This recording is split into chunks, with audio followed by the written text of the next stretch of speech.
ലോകത്തിലെ വൻശക്തികളെന്ന് പറയുമ്പോൾ അതിനകത്ത് നിശ്ചയമായും റഷ്യ ഉണ്ട്. ഇനി ഉണ്ടെന്നാണോ ഉണ്ടായിരുന്നു എന്നാണോ പറയുന്നത് എനിക്കൊരു സംശയം. കാരണം റഷ്യയെക്കുറിച്ച് ഇപ്പോൾ കേൾക്കുന്നത് ഉക്രൈനുമായിട്ട് യുദ്ധം ചെയ്ത് തുടങ്ങി, ആ യുദ്ധത്തിൽ ജയിക്കാൻ കഴിഞ്ഞില്ല, ഇപ്പോൾ തോറ്റുകൊണ്ടിരിക്കുകയാണ്. പുതിനാവട്ടെ റഷ്യയുടെ അദ്ദേഹം ജീവിച്ചിരിക്കുന്ന കാലത്തോളം അദ്ദേഹം പ്രസിഡൻ്റായിരിക്കും, അങ്ങനെ ഒരു നിയമ ഭേദഗതിയൊക്കെ കൊണ്ടുവന്നതാണ് എന്നാണ് എൻ്റെ ഓർമ്മ. പക്ഷേ പുടിൻ്റെ വീഴ്ച ആരംഭിക്കുന്നുവെന്നാണ് പൊതുവിൽ നിരീക്ഷിക്കപ്പെടുന്നത്. ശരിയാണോ? പുടിന് ഇപ്പോൾ ആകെ പ്രശ്നങ്ങളാണ്. ആദ്യമേ തന്നെ അദ്ദേഹത്തിൻ്റെ ചില സുഹൃത്ത് രാഷ്ട്രങ്ങളുണ്ടായിരുന്നു, അതായത് പലതും റഷ്യയിൽ നിന്ന് നേരത്തെ വേർപെട്ട് പോയിരിക്കുന്ന ചെറിയ രാജ്യങ്ങളാണ്. ചെറിയ രാജ്യങ്ങൾ. അപ്പോൾ ബെലാറസ്, കിർഗിസ്ഥാൻ, കസാഖ്സ്ഥാൻ, ഉസ്ബെക്കിസ്ഥാൻ, പിന്നെ താജിക്കിസ്ഥാൻ എന്നൊക്കെ പറഞ്ഞ് ഇവരെല്ലാവരും കൂടി റഷ്യയായിട്ട് ഒരു ട്രീറ്റി ഉണ്ടായിരുന്നു. It was called CST, collective security treaty എന്ന് പറഞ്ഞു. അപ്പോൾ ഇവർക്ക് ആർക്കെങ്കിലും എന്തെങ്കിലും പ്രശ്നം ഉണ്ടായി കഴിഞ്ഞാൽ കയറി സഹായിക്കണം, ചെയ്യുന്ന പോലെ. അത് തന്നെ നേറ്റോ പോലെ തന്നെ അതിൻ്റെ പാരലായിട്ട്. അപ്പോൾ പക്ഷേ ഇപ്പോൾ ഈ യുദ്ധം വന്നു കഴിഞ്ഞപ്പോൾ അവരാരും തിരിഞ്ഞു നോക്കാത്തൊരവസ്ഥയാണ്. പിന്നെ എന്തെങ്കിലും ഒരു നമ്മൾ പറയില്ല ആലുവ മണപ്പുറത്ത് കണ്ട പരിചയം പോലും ഇല്ല എന്നൊക്കെ പറയില്ല. ഇപ്പം അല്പം പരിചയം കാണിക്കുന്നത് ബെലാറസ് മാത്രമാണ്. പക്ഷേ ഈ Belarus is ruled by a dictator. അങ്ങേരെ അവിടെ പോപ്പുലർ അല്ല, അതാണ് അവിടെയുള്ളൊരു പ്രശ്നം. അപ്പോൾ ഇങ്ങനെയൊക്കെ വന്നു, പുറത്തുനിന്നുള്ള സപ്പോർട്ടും ഇല്ല.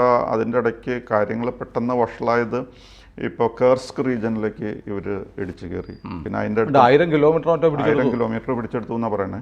അപ്പോൾ വാസ്തവത്തിൽ അവരുടെ ഇതുകൊണ്ട് ഉദ്ദേശിക്കുന്നത് എന്താണെന്ന് വെച്ച് കഴിഞ്ഞാൽ നെഗോഷിയേഷൻസ് നടക്കുമ്പോൾ നമുക്കൊരു ബാർഗെയിനിങ് ചിപ്പ് എന്നുള്ള രീതിയിലാണ് അത് ചെയ്തിരിക്കുന്നത്. ഞങ്ങളുടെ സ്ഥലം നിങ്ങൾ പിടിച്ചു വെച്ചിട്ടുണ്ട്, ക്രൈമിയ തൊട്ട് ഇങ്ങോട്ടുള്ള ഏരിയാസ് പിടിച്ചു വെച്ചിട്ടുണ്ട്. അപ്പോൾ അത് എൻ്റെ കാര്യത്തിലൊരു തീരുമാനമാണ്, എന്നാലേ യുദ്ധം അവസാനിക്കുള്ളൂ. നിങ്ങൾ ഞങ്ങളുടെ സ്ഥലം വിട്ടുന്നില്ലെങ്കിൽ ഈ സ്ഥലം ഞങ്ങളുടെ കയ്യിലിരിക്കും എന്ന് പറയുന്ന ഒരു ലൈനിലാണ് ഇത് പിടിച്ചു വച്ചിരിക്കുന്നത്. അപ്പോൾ ഇങ്ങനെയൊക്കെ ഇതുവരെ റഷ്യക്കാർ വിചാരിച്ചിരുന്നു പറഞ്ഞു കഴിഞ്ഞാൽ ആരുടെയോ യുദ്ധം എന്നുള്ള രീതിയിലാണ്. യുദ്ധം മുറ്റത്തേക്ക് വന്നു ഇപ്പോൾ. അതെ, ഇപ്പോൾ യുദ്ധം മുറ്റത്തേക്ക് റഷ്യക്കാരുടെ വീട്ടുമുറ്റത്ത് വന്നു. അപ്പോൾ അവിടെ ആൾക്കാർക്ക് വളരെ അഭിപ്രായ വ്യത്യാസം പറഞ്ഞു തുടങ്ങിയിട്ടുണ്ട്. പണ്ട് okay he is A dictator, അതുകൊണ്ട് അദ്ദേഹം വളരെ ശക്തനായിരുന്നു, അദ്ദേഹത്തിനെതിരെ ആരും ഒന്നും പറയുമായിരുന്നില്ല. പക്ഷെ ഇപ്പോൾ ആ മൂടൊക്കെ മാറി വരികയാണ്. പ്രത്യേകിച്ച് കേർസ്ക് റീജിയനിലേക്ക് ഇവർ വന്നതോടുകൂടി ഒരു ഇൻവിൻസിബിലിറ്റി എന്നുള്ള ആ ഒരു ഫീലിംഗ് മാറി തുടങ്ങി റഷ്യക്കാർക്ക്. ഉപദ്രവമായിട്ട് വരുമോ ഈ യുദ്ധം എന്നുള്ള രീതിയിലാണ്. മാത്രമല്ല ഇത് ഒരു പെട്ടെന്നൊരു ബ്ലിറ്റ്സ് ക്രീഗ് പോലെ അടിച്ച് നിരപ്പാക്കി പെട്ടെന്ന് വിജയിക്കാമെന്ന് വിചാരിച്ചിരുന്നത്. ഒന്നും നടക്കണമില്ല, ഒരു കാര്യത്തിനും ഒരു നടപ്പില്ല. ഇതിങ്ങനെ യുദ്ധം നീണ്ടുപോവാണ്. Now going to enter the 3rd year, 3ാം വർഷത്തിലേക്ക് അടുത്തോണ്ടിരിക്കുകയാണ്. ഭയങ്കര സാമ്പത്തിക പ്രതിസന്ധിയുണ്ട്. അപ്പോൾ യുക്രൈനെ സംബന്ധിച്ചിടത്തോളം എന്ന് പറഞ്ഞു കഴിഞ്ഞാൽ ഈ പുഴയിലേക്ക് ഒഴുക്കി വിടുന്ന പോലെയാണ്. ഈ നെറ്റോ ആൾക്കാർ സപ്പോർട്ട് ചെയ്യുന്നതുകൊണ്ടാണ് ഇവർ ഈ പണം ചിലവാക്കുന്നത്. പക്ഷേ റഷ്യക്ക് അങ്ങനെ സപ്പോർട്ട് ചെയ്യാൻ അങ്ങനെ കൊടുക്കാൻ ആരുമില്ല. അവരുടെ തന്നെ പണം ഉപയോഗിക്കേണ്ടി വരും. അതിനനുസരിച്ചുള്ള സാമ്പത്തിക ചുറ്റുപാട് അവർക്കില്ല. അപ്പോൾ അതുകൊണ്ട് ഈ ഇൻറ്റേർണലായിട്ട് കുറേ പ്രശ്നങ്ങൾ ഇപ്പോൾ പുടിൻ അലട്ടിക്കൊണ്ടിരിക്കുകയാണ്. മാത്രമല്ല അവിടെ കുറേ പ്രൈവറ്റ് ആർമീസ് ഉണ്ട്. നമ്മളൊരു പ്രഘോഷൻ എന്നൊക്കെ പറഞ്ഞ് നേരത്തെ കേട്ടായിരുന്നല്ലോ, അദ്ദേഹം വാഗ്നർ ഫോഴ്സ് എന്നൊക്കെ പറയുന്നത്. അതെ, വാഗ്നർ ഫോഴ്സ്. അപ്പോൾ ഈ വാഗ്നർ ഫോഴ്സ് പോലെ പല പ്രൈവറ്റ് ആർമീസും ഉണ്ട്. അവരൊക്കെ ആദ്യം വളരെ താല്പര്യത്തോടു കൂടിയാണ് ഇടപെട്ടിരുന്നത്. പിന്നെ ചെച്നിയ എന്നുള്ള കുറച്ച് വാർലോഡ്സും അദ്ദേഹത്തെ സപ്പോർട്ട് ചെയ്യുമായിരുന്നു. ഈ വാർലോഡ്സും പ്രൈവറ്റ് ആർമീസും മിലീഷ്യ അങ്ങനെ പലതുണ്ടായിരുന്നു പുടിനെ ആശ്രയിക്കാനായിട്ട്. പക്ഷേ ഇപ്പോഴത്തെ അവസ്ഥയിൽ എന്ന് പറഞ്ഞാൽ ഇവർക്കൊക്കെ ഇതിലൊരു ഡിറ്റാച്ച്ഡ് ആയിട്ട് നിൽക്കുന്നത്, ആർക്കും താല്പര്യമില്ല. ചെച്നിയക്കാരാണെങ്കിൽ അവർ ഈ ഏരിയ നോക്കിക്കോളും എന്നുള്ള പ്രതീക്ഷയിലായിരുന്നു. ഇത് കേർസ്ക് റീജിയൻ നോക്കിക്കോളും എന്നുള്ള പ്രതീക്ഷയിലായിരുന്നു അവർ. പക്ഷേ വിട്ടുകൊടുത്തു. അപ്പോൾ അങ്ങനെ അദ്ദേഹം വിശ്വസിച്ചിരുന്ന ആൾക്കാരൊക്കെ ഇപ്പോൾ അദ്ദേഹത്തെ തഴയുന്ന ഒരു രീതിയിലേക്ക് വന്നിരിക്കുകയാണ്. പുള്ളി വളരെ ഓൾ പവർഫുൾ പോലെയൊക്കെയാണ് നടന്നിരിക്കുന്നത്. പക്ഷേ ആർമിക്കാണെങ്കിലും ഇപ്പോൾ താല്പര്യമില്ല, മറ്റു നാട്ടുകാർക്കാണെങ്കിലും താല്പര്യമില്ല. അത് തന്നെയല്ല, റൂബിളിൻ്റെ വില ഭയങ്കരമായിട്ട് ഇപ്പോൾ ഇടിഞ്ഞിരിക്കുകയാണ്. അപ്പോൾ റൂബിളിൻ്റെ വില ഇത്രയും ഇടിഞ്ഞു കഴിയുമ്പോൾ അവർക്ക് ജീവിത ചെലവും വർദ്ധിക്കുന്നു, ഇൻഫ്ലേഷനും അതേപോലെയുള്ള പ്രശ്നങ്ങളൊക്കെ ഉണ്ടാകുന്നു. അപ്പോൾ പല വാർലോഡ്സും ഇപ്പോൾ ഒരു കൂടേറ്റ ഒരു പട്ടാള വിപ്ലവം പോലെയൊക്കെയുള്ള കാര്യങ്ങളിലേക്ക് തിരിയുമോ എന്നുള്ള ഭയം റഷ്യക്കാരെ പൊതുവിൽ അലട്ടിക്കൊണ്ടിരിക്കുന്നു.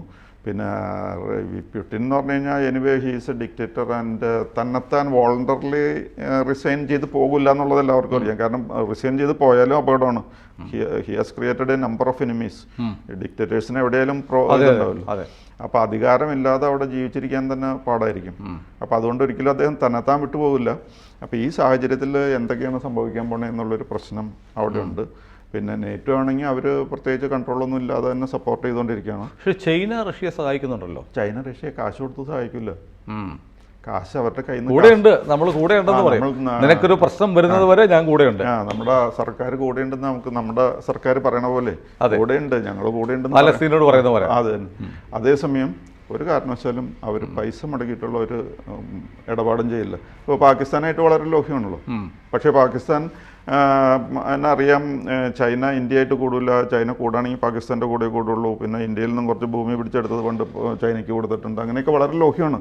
അപ്പോൾ ഈ ചൈനയെ മാത്രം ആശ്രയിച്ചാൽ മതി. പക്ഷേ അവർ അമേരിക്കയെ ആശ്രയിക്കാൻ പോകണത് എന്താണെന്ന് വെച്ച് കഴിഞ്ഞാൽ, കാശ് കിട്ടണമെങ്കിൽ അമേരിക്ക വേണം. അമേരിക്ക കാശ് എടുത്ത് കൊടുക്കും. ചൈന കാശ് കൊടുത്ത് ഒരാളെയും സഹായിക്കില്ല. അതാണ് അവരുടെ ഒരു നേച്ചർ. അതാണ്. അത് തന്നെയല്ല, ചിലപ്പോൾ ഈ നാച്ചുറൽ കലാമിറ്റിയൊക്കെ വരുമല്ലോ.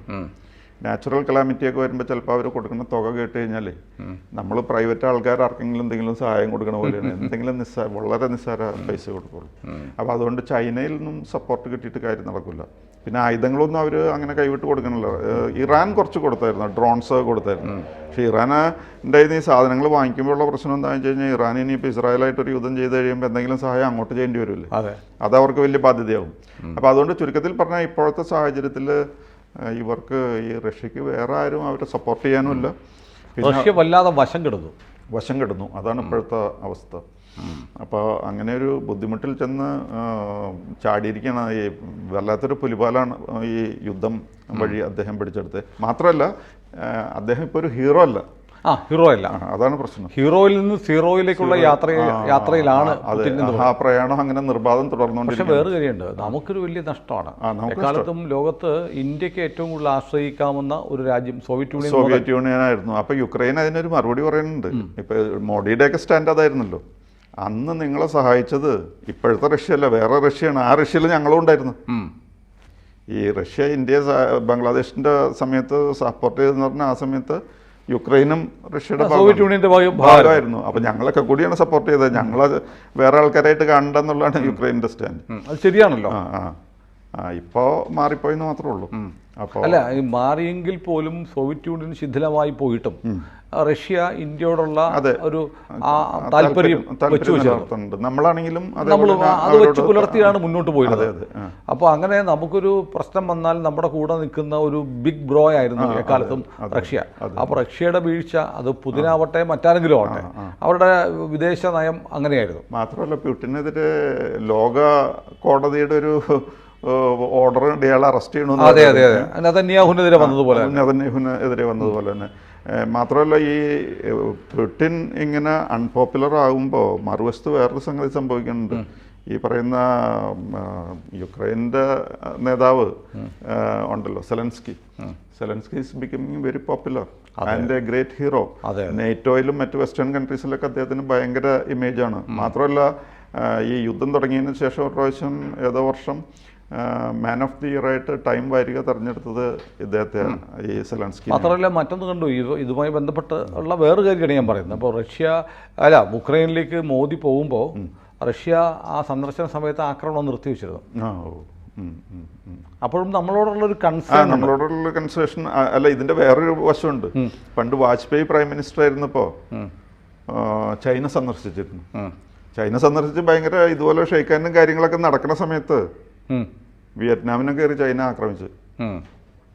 ഈ വാജ്പേയി വന്നതേ വീണത് വിദ്യാക്കണം എന്ന് പറഞ്ഞോണം. വാജ്പേയി ഇവിടെ ഉണ്ട്, ആരും വേറെ കാര്യങ്ങളൊന്നും ശ്രദ്ധിക്കില്ല എന്നുള്ള തക്കം വെച്ചിട്ട് അപ്പൊ തന്നെ കയറി ആക്രമിച്ചു. ഒരു പുകമറ ഉണ്ടാക്കിയിട്ട് ലോകം മുഴുവൻ ഈ സന്ദർശനത്തെ കുറിച്ച് ചർച്ച ചെയ്യുമ്പോൾ അപ്പുറത്തെ പണി കൊടുത്തു. അത് തന്നെ. അപ്പൊ ഇദ്ദേഹം മോഡി അവിടെ ചെല്ലുമ്പോൾ യുദ്ധം നിർത്തിവെക്കാന്ന് പറഞ്ഞാൽ it is A great owner. അത് മാത്രമല്ല, മറ്റേ ഈ യുദ്ധത്തിനിടയ്ക്ക് നമ്മുടെ വിദ്യാർത്ഥികളെ കൊണ്ടുവരാനായിട്ടുള്ള ഒരു സാഹചര്യം, ഒരു ഇടനാഴി ഉണ്ടാക്കി നമ്മളെ കടത്തിക്കൊണ്ടുപോകുന്നു. അങ്ങനെയൊക്കെ റഷ്യ എക്കാലത്തും ഇപ്പോഴും ഈ റഷ്യ ക്ഷീണിച്ചു നിൽക്കുന്നു എന്ന് പറയുന്ന സമയത്തും നമ്മളെ സഹായിക്കുന്നുണ്ട്. അതെ അതെ, നമുക്ക് എണ്ണ തരുന്നുണ്ട്. ഫ്രണ്ട് നീഡാണ്. അതാണ്. അത് മാത്രമല്ല, ഇപ്പൊ എണ്ണ കൊണ്ട് നമ്മൾ വളരെ മെച്ചം ഉണ്ടാക്കിയിട്ടുണ്ട്. പിന്നെ നമ്മൾ പറയുമല്ലോ, ആന ചടച്ചാലും തൊഴുത്തി കെട്ടാൻ പറ്റില്ല എന്ന് പറഞ്ഞോണം. ഈ റഷ്യക്ക് ഇപ്പോഴും നമ്മൾ ഡ്യൂ റെസ്പെക്ട് കൊടുക്കുന്നുണ്ട്. നമ്മൾ മാത്രമേ ഇങ്ങനെ ഒരു റെസ്പെക്റ്റബിൾ കൺട്രി എന്നുള്ള രീതിയിൽ അത് ചെയ്യണത് നമ്മൾ മാത്രമേ ഉള്ളൂ. ഏതായാലും റഷ്യ ഇപ്പം പുതിൻ്റെ ഭരണം ഏകാധിപത്യ വാഴ്ചയൊക്കെ ആയിരിക്കാം. പക്ഷേ റഷ്യയിൽ പുടിനല്ലാതെ വേറൊരു പേരും നമ്മൾ കേൾക്കുന്നില്ല. എതിരാളികളൊക്കെ കൊല്ലപ്പെടുകയോ ഒക്കെ ചെയ്യുന്നുണ്ട്. പക്ഷെ മറ്റൊരു പേരില്ല. അപ്പോൾ റഷ്യയിൽ പുടിൻ്റെ ഭരണം തുടർന്നു പോകാനായിരിക്കും സാധ്യത. അട്ടിമറിയൊന്നും എളുപ്പമല്ല. ആ പ്രഘോഷൻ ഒരു ചെറിയ മ്യൂട്ടിനി പോലെയൊക്കെ ഉണ്ടാക്കാൻ ശ്രമിച്ചു. അപ്പോൾ തന്നെ കാര്യം കുറച്ച് ദിവസത്തേക്കൊന്നും ചെയ്തില്ല. പക്ഷെ അന്ന് ഇദ്ദേഹത്തെ വിളിച്ചിരുന്ന പേര് ഡെഡ് മാൻ വാക്കിംഗ് എന്നാണ്. ഈ പ്രഘോഷനെ വിളിച്ചത് ഇദ്ദേഹത്തെ തട്ടിക്കളയുന്ന എല്ലാവർക്കും അറിയാം. അതേപോലെ ഒരാഴ്ച കഴിഞ്ഞപ്പോൾ സംഭവിച്ചു. ഒരാഴ്ചയോ ഒരു മാസത്തിനുള്ളിൽ സംഭവിച്ചു. ഏതായാലും റഷ്യ തകരാതിരിക്കട്ടെ. നമുക്ക് ആവശ്യമുള്ള ഒരാളാണ്, ഒരു രാജ്യമായിരിക്കട്ടെ. അതെ അതെ. കൂടുതൽ വാർത്തകളും വിശേഷങ്ങളും നിങ്ങളിലേക്ക് എത്താൻ ABC മലയാളം സബ്സ്ക്രൈബ് ചെയ്യുക, ബെൽ ബട്ടണും അമർത്തുക.